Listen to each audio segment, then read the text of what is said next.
আমার প্রিয় ভাইরা, আল্লাহ রাব্বুল আলামিন কুরআনুল মাজিদের মধ্যে বলছেন, কুল ইন্না সলাতি ওয়া নুসুকি ওয়া মাহইয়ায়া ওয়া মামাতি লিল্লাহি রাব্বিল আলামিন। আল্লাহ রাব্বুল আলামিন তার নবীকে বললেন, এ আমার হাবিব, আমার হাবিবুল্লাহ, আপনি সবাইকে বলে দিন, আপনি সবাইকে জানায়া দিন। এই আয়াতের মধ্যে নবীজির যে রিসালাত, এই রিসালাতের আলোচনা চলে এসেছে। আল্লাহ রাব্বুল আলামিন ইচ্ছে করলে সরাসরি সমস্ত মানব জাতিকে, সমস্ত মুমিন মুমিনাত মুসলমানদেরকে বলতে পারতেন, কিন্তু আল্লাহ রাব্বুল আলামিন বলেন নাই। আল্লাহ সুবহানাহু ওয়া তাআলা তার নবীকে সাক্ষী রাখলেন। আল্লাহ রাব্বুল আলামিন তার নবীকে দিয়ে বলাইলেন, নবী হে আপনি বলুন, কুল ইন্না সলাতি ওয়া নুসুকি ওয়া মাহইয়ায়া ওয়া মামাতি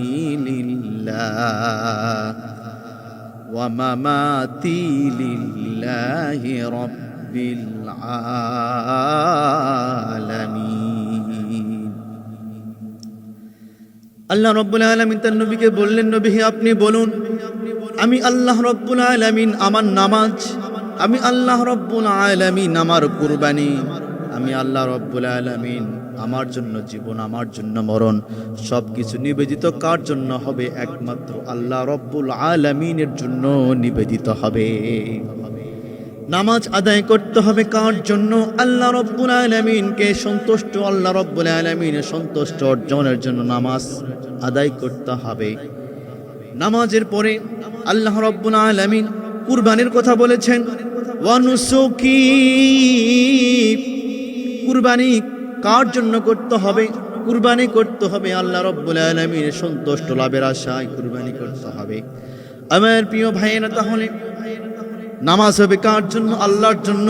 কুরবানি হবে কার জন্য? আল্লাহ রাব্বুল আলামিনের জন্য। জীবন মরণ আল্লাহ রাব্বুল আলামিনের জন্য নিবেদিত হতে হবে। এই আয়াতের মধ্যে আল্লাহ সুবহানাহু ওয়া তাআলা প্রথমে নামাজের কথা নিয়ে এসেছেন, এরপরেই আল্লাহ রাব্বুল আলামিন কুরবানির কথা এখানে নিয়ে এসেছেন। আমার প্রিয় ভাইরা, আগে নামাজের কথা বলেছেন, এরপরে কুরবানির কথা বলেছেন। আল্লাহ রাব্বুল আলামিন মানব জাতির জন্য দুই ধরনের ইবাদত আল্লাহ রাব্বুল আলামিন দান করেছেন। একটি ইবাদত হচ্ছে আর্থিক ইবাদত, আরেকটি ইবাদত হলো শারীরিক ইবাদত। একটি হলো আর্থিক, আরেকটি হলো শারীরিক ইবাদত। একটি হচ্ছে শারীরিক, আরেকটি হচ্ছে আর্থিক ইবাদত। আমার প্রিয় ভাইরা, নামাজ যেমন শারীরিক ইবাদত, শরীরের ইবাদত নামাজ, আর আর্থিক ইবাদত হচ্ছে কুরবানি। আমার প্রিয় ভাইরা, এই আয়াতকে সামনে রেখে মুফাসসিরিন ইকরামরা তারা ব্যাখ্যা করছেন, মুফাসসিরিন ইকরামরা তারা আমাদের মাঝে উপস্থাপন করেছেন। আমার প্রিয় ভাইরা, তাহলে শারীরিক ইবাদতটি হলো নামাজ, আর আর্থিক ইবাদত হচ্ছে কুরবানি। মুফাসসিরিন ইকরামরা বলে, যে ব্যক্তিগুলো শারীরিক ইবাদত করে কিন্তু আর্থিক ইবাদত করে না, নামাজ আদায় করে কিন্তু সম্পদ অর্থ থাকা অবস্থায় কুরবানি করে না, এই ব্যক্তিরা পরিপূর্ণ দিনের মধ্যে দাখিল হতে পারে নাই। এই ব্যক্তির দিন পরিপূর্ণ নয়। যে ব্যক্তি কুরবানি দেয় কিন্তু নামাজ আদায় করে না, এই ব্যক্তির দিনও পরিপূর্ণ নয়। মুহাদ্দিসিন ইকরাম, মুফাসসিরিন ইকরামরা তারা বলছেন, পরিপূর্ণ দিন হলো ওইটাই যে ব্যক্তিরা শারীরিক ইবাদত করবে এবং আর্থিকও ইবাদত করবে, এই দিনটাই হলো পরিপূর্ণ দিন। আমার প্রিয় ভাইরা, পরিপূর্ণ দিন হচ্ছে শারীরিক ইবাদত করা এবং আর্থিক ইবাদত করা। কিন্তু আমাদের সমাজে কুরবানি প্রায় সবাই দিচ্ছে কুরবানি, কিন্তু ম্যাক্সিমাম নামাজ পড়ে না, ঠিক কিনা? ম্যাক্সিমাম নামাজ পড়তে চায় না, নামাজ পড়ে না। আমার প্রিয় ভাইরা, আমরা যদি আমাদের দিনকে, আমাদের ইয়াকিনকে, আমাদের ইমানকে যদি পরিপূর্ণ করতে চাই, পরিপক্ক যদি করতে চাই, তাহলে নামাজ আদায় করতে হবে, কুরবানিও দিতে হবে। শুধু নামাজ আদায় করব, কুরবানি দেব না, তা হবে না। শুধু কুরবানি দেব, নামাজ পড়ব না, তা হবে না। দুইটাই আদায় করতে হবে আমাদেরকে। নামাজ যেমন একটি গুরুত্বপূর্ণ ইবাদত, নামাজ যেমন গুরুত্বপূর্ণ ইবাদত, কুরবানিও তেমনই গুরুত্বপূর্ণ একটি ইবাদত। আমার প্রিয় ভাইরা, অনেকে নামাজ আদায় করে না, নামাজ পড়ে না, কুরবানি দিচ্ছে, এদের দিনটাও পরিপূর্ণ নয়। আবার অনেক ব্যক্তি আছে কুরবানি দিচ্ছে না, নামাজ আদায় করতেছে, এই দিনটাও পরিপূর্ণ নয়। পরিপূর্ণ দিন যদি আমরা পরিপূর্ণ দিনের মধ্যে যদি দাখিল হতে চাই, তাহলে আমার প্রিয় ভাইরা, আমাদেরকে নামাজও আদায় করতে হবে, কুরবানিও দিতে হবে। আল্লাহ রাব্বুল আলামিন কুরআন ফুরকানের মধ্যে বলছেন, ইয়া আইয়ুহাল্লাযীনা আমানু দুখুলু ফিস-সিলমি কাফা ওয়া লা তাত্তাবিউ খুতুওয়াতিশ শাইতান ইন্নাহু লাকুম আদুউম মুবিন। আল্লাহ রাব্বুল আলামিন ঈমানদারদেরকে বলেছেন, ইয়া আইয়ুহাল্লাযীনা আমানু, ওহে আমার ঈমানদার বান্দা বান্দিরা, তোমরা ইসলামের মধ্যে, শান্তির মধ্যে পরিপূর্ণভাবে দাখিল হয়ে যাও, পরিপূর্ণভাবে ইসলামের মধ্যে দাখিল হও। একটা মানবা আরেকটা ছেড়ে দেবা, তা হবে না। পরিপূর্ণভাবে ইসলামকে মানতে হবে, পরিপূর্ণভাবে আল্লাহর বিধিবিধানগুলোকে মানতে হবে, পরিপূর্ণভাবে নবীজির আদর্শ অনুসরণ করতে হবে, ফলো করতে হবে। আমার প্রিয় ভাইয়েরা, সুতরাং আপনি আর্থিক ইবাদত করছেন না, শারীরিক ইবাদত করছেন, তাও আপনার দিন পরিপূর্ণ হবে না। আপনি আর্থিক ইবাদত করছেন, শারীরিক ইবাদত করছেন না, তাহলেও আপনার দিন পরিপূর্ণ হলো না।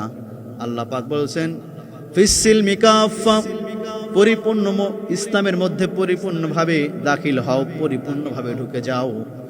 সুতরাং আমার প্রিয় ভাইয়েরা, ইসলামকে পরিপূর্ণভাবে মানতে হবে, ইসলামকে পরিপূর্ণভাবে ইসলামের মধ্যে দাখিল হতে হবে, তাহলে আমাদের দিন, আমাদের ঈমানগুলো পরিপূর্ণতা পাবে।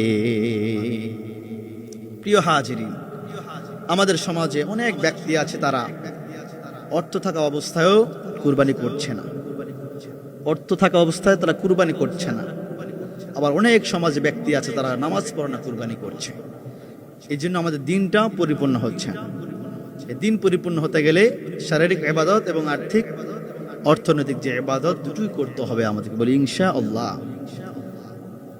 আমার প্রিয় ভাইয়েরা, কুরবানি হচ্ছে বিধান, ইসলামের বিধান। এই কুরবানিটি হচ্ছে হযরত আদম আলাইহিস সালাতু ওয়াস সালাম থেকে শুরু করে মুহাম্মদ সাল্লাল্লাহু আলাইহি ওয়াসাল্লাম পর্যন্ত যত নবী রাসূলগণ পৃথিবীর জমিনে পদার্পণ করেছিলেন, প্রত্যেক নবী, প্রত্যেক রাসূলদের সময়ে কুরবানি ছিল। প্রত্যেক নবী, প্রত্যেক রাসূলদের সময় কুরবানি ছিল, কিন্তু এই কুরবানির দেয়ার সিস্টেমটা আলাদা ছিল। আমার প্রিয় ভাইরা, আদম আলাইহিস সালাতু ওয়াস সালাম এবং হযরত আম্মা জান হাওয়া আলাইহিস সালাতু ওয়াস সালাম, তারা যখন পৃথিবীর জমিনে পদার্পণ করলেন জান্নাত থেকে, আদম আলাইহিস সালাতু ওয়াস সালাম এবং আম্মা জান হাওয়া, তারা তওবা করতেছিলেন আল্লাহ রাব্বুল আলামিনের দরবারে। তারা বলতেছিল, রব্বানা যালামনা আনফুসানা ওয়া ইল্লাম তাগফির লানা ওয়া তারহামনা লানাকুনান্না মিনাল খাসিরিন। আদম আলাইহিস সালাতু ওয়াস সালাম এবং আম্মা জান হাওয়া রাদিয়াল্লাহু তাআলা আনহা, তিনারাও তওবা করেছেন, ইস্তেগফার করেছেন আল্লাহ রাব্বুল আলামিনের দরবারে। নবীদের, তাদের কোনো ভুল ছিল না, নবীদের কোনো ভুল নাই, কুল্লুন আম্বিয়া ও মাসুম। এরপরেও অনুশোচনা করেছেন, অনুতপ্ত হয়েছেন, তওবা করেছেন, রোনাজারি করেছেন, ইস্তেগফার করেছেন। আল্লাহ রাব্বুল আলামিনকে বলেছেন, রব্বানা যালামনা আনফুসানা ওয়া ইল্লাম তাগফির লানা ওয়া তারহামনা লানাকুনান্না মিনাল খাসিরিন।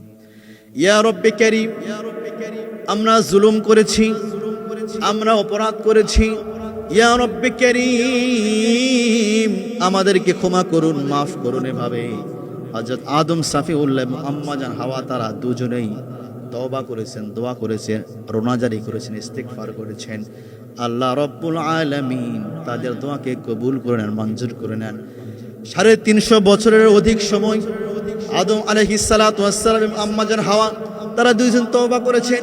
350 বছর তওবা করার পরে আদম আলাইহিস সালাতু ওয়াস সালাম এবং আম্মা জান হাওয়ার দেখা হয় আরাফার ময়দানে।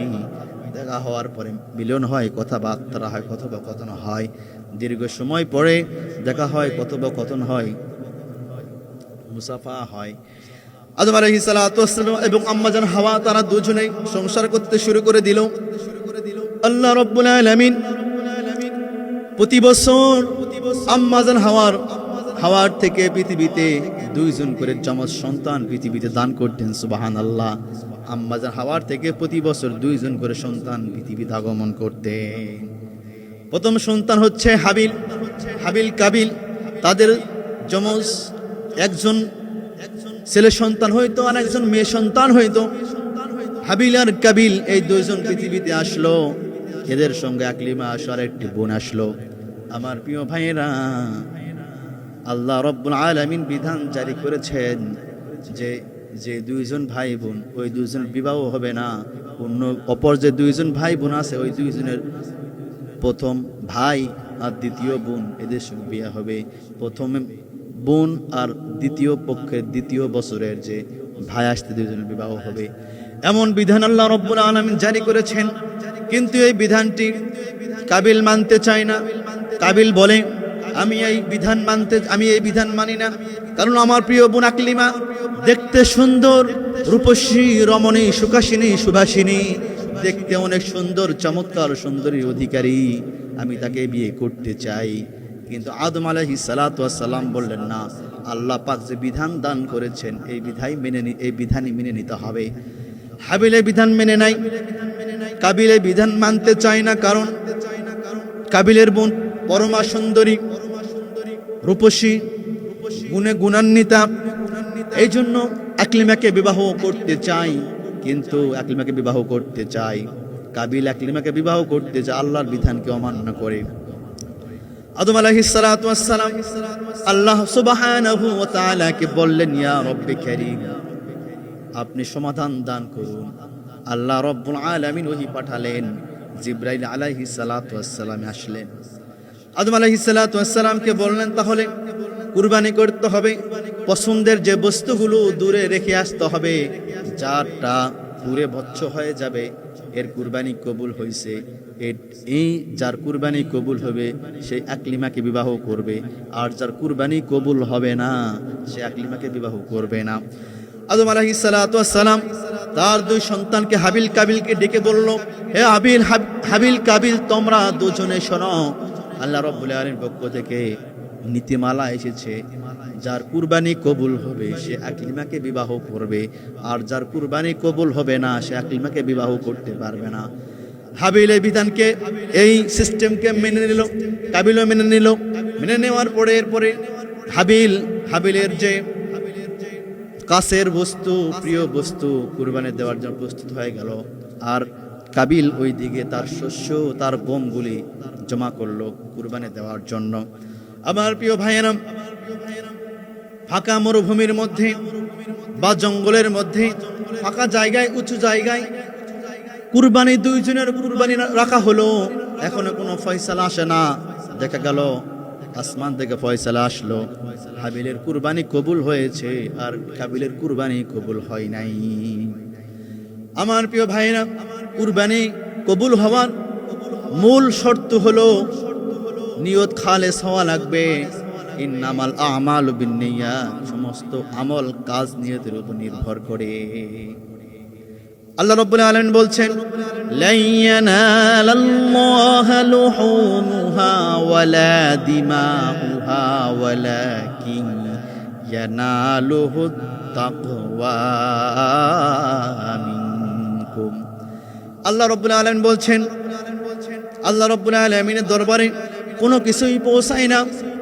কুরবানি জন্তুর গোশত, রক্ত, মাংস, চামড়া, হাড্ডি কোনো কিছু আল্লাহ রব্বুল আলামিনের দরবারে পৌঁছায় না, শুধু আল্লাহ রব্বুল আলামিনের দরবারে পৌঁছায় যে ব্যক্তি কুরবানি দিচ্ছে, কুরবানি দাতার মনের নিয়ত, মনের খুলুসিয়াত, মনের নিয়ত যার ভালোবাসা তার কুরবানি কবুল হবে।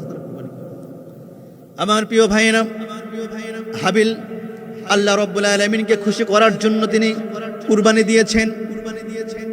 আল্লাহ রব্বুল আলামিনের বিধান মানার জন্য হাবিল কুরবানি করেছেন।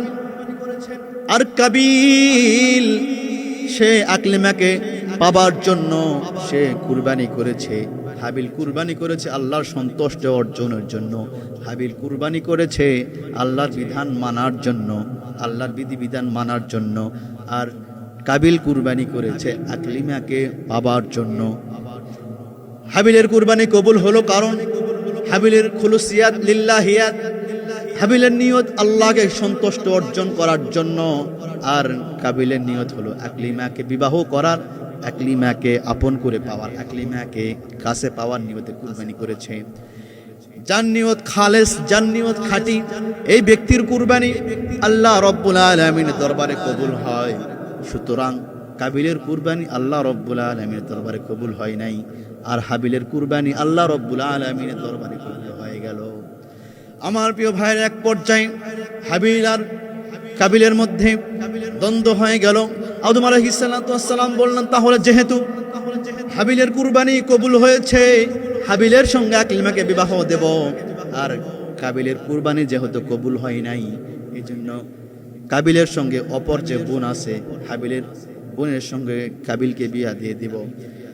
কাবিলে কথা আর মানতে চাই না, এই বিধান আমি মানি না, এই নিয়ম আমি মানতে চাই না, আগে যা কথা দিয়েছি ভারত নিয়ে নিলাম, এগুলো আর মানতে চাই না, আমি আকলিমাকে বিবাহ করব।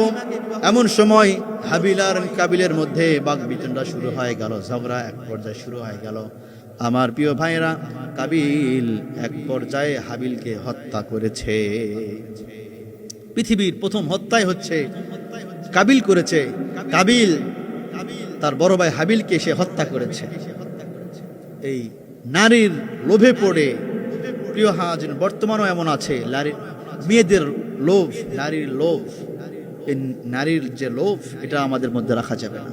আর কুরবানির ক্ষেত্রে আমাদের নিয়তকে খালেস করতে হবে, খাঁটি করতে হবে, লিল্লাহিয়াত, আল্লাহ রব্বুল আলামিনকে খুশি করার জন্য কুরবানি করতে হবে। আমার প্রিয় ভাইয়ের, আল্লাহ রব্বুল আলামিন বলছেন, lan yanalallaha luhumuha ওয়ালা দিমাউহা ওয়ালাকিন ইয়ানালুহু তাকওয়া মিনকুম। আল্লাহ রব্বুল আলামিন বলছেন, হে আমার বান্দারা তোমরা শোনো, হে আমার বান্দিরা তোমরা শোনো, আমি আল্লাহ রব্বুল আলামিন আমার দরবারে কোনো কিছুই পৌঁছায় না। কুরবানি জন্তুর গোশত, রক্ত, হাড্ডি, চামড়া কোনো কিছুই পৌঁছায় না। আমি আল্লাহ রব্বুল আলামিন আমার দরবারে পৌঁছাই কুরবানি দাতার মনের নিয়ত পৌঁছাই। সুবহানাল্লাহ, কুরবানি দাতার মনের নিয়ত আল্লাহ রব্বুল আলামিন দরবারে পৌঁছায়। কুরবানি দাতাকে গোশত খাওয়ার নিয়তে কুরবানি দিয়েছে না, নাম সুখ্যাতি অর্জনের জন্য কুরবানি দিয়েছে না, মানুষকে দেখানোর জন্য কুরবানি দিয়েছে না, প্রতি বছর কুরবানি দেই, এই বছর না দিলে মানুষ কি বলবে, সমাজের মানুষ কি বলবে, এই জন্য কি কুরবানি দিয়েছে? তার মনের নিয়ত যদি খাঁটি হয়, আল্লাহ রাব্বুল আলামিন তার কুরবানি কবুল করবে। আর মনের নিয়ত যদি খাঁটি না হয়, মনের নিয়ত যদি ভেজাল থাকে, ওই ব্যক্তির কুরবানি আল্লাহ রাব্বুল আলামিনের দরবারে কবুল হবে না। আমার প্রিয় ভাইরা, তাহলে আল্লাহ রাব্বুল আলামিন কুরআনুম মাজিদের মধ্যে বলছেন, lan yanalallaha luhumuha ওয়ালা দিমাউহা ওয়ালাকিন ইয়ানালুহুত তাকওয়া মিনকুম। আল্লাহ রাব্বুল আলামিন কুরবানি দাতার মনের নিয়তকে কবুল করে। সুবহান, মনের নিয়ত দেখে তার কুরবানিকে কবুল করে। সুবহানাল্লাহ। কুরবানি দাতা যদি মানুষকে দেখানোর জন্য কুরবানি করে, ওই কুরবানি আল্লাহ রাব্বুল আলামিনের দরবারে কবুল হবে না। কুরবানি দাতা যদি লৌকিকতার জন্য কুরবানি করে, ওই কুরবানি আল্লাহ সুবহানাহু ওয়া তাআলার দরবারে কবুল হবে না। কুরবানি দাতা যদি নাম সুখ্যাতি অর্জনের জন্য 5 লক্ষ 6 লক্ষ টাকার জন্তু কিনে কুরবানি করে, মানুষে তাকে বাহবা দেবে, মানুষে তাকে প্রশংসা করবে, এত টাকা দামের তুমি কুরবানি কিনেছো, এলাকার মধ্যে তোমার কুরবানির পশু সবচাইতে বড় পশু, বেশি দামের পশু, এই মনে করে যদি কুরবানি দাতা কুরবানি ক্রয় করে কুরবানি করে, ওই কুরবানি আল্লাহ রব্বুল আলামিনের দরবারে কবুল হবে না। আমার প্রিয় ভাইরা, আপনার অর্থ কম, আপনার ইনকাম কম, এই জন্য যদি আপনি 6,000 টাকার যদি একটি ছাগল কুরবানি দেন, আল্লাহ রব্বুল আলামিনের সন্তুষ্ট অর্জনের জন্য এই খালেস নিয়ত নিয়ে যদি আপনি 6,000 টাকার একটি যদি বকরিও কুরবানি দেন, যদি আপনার নিয়ত খালেস থাকে, খাঁটি থাকে, তাহলে আল্লাহ রব্বুল আলামিন আপনার ওই কুরবানিটাকে কবুল করে নেবে। সুবহানাল্লাহ।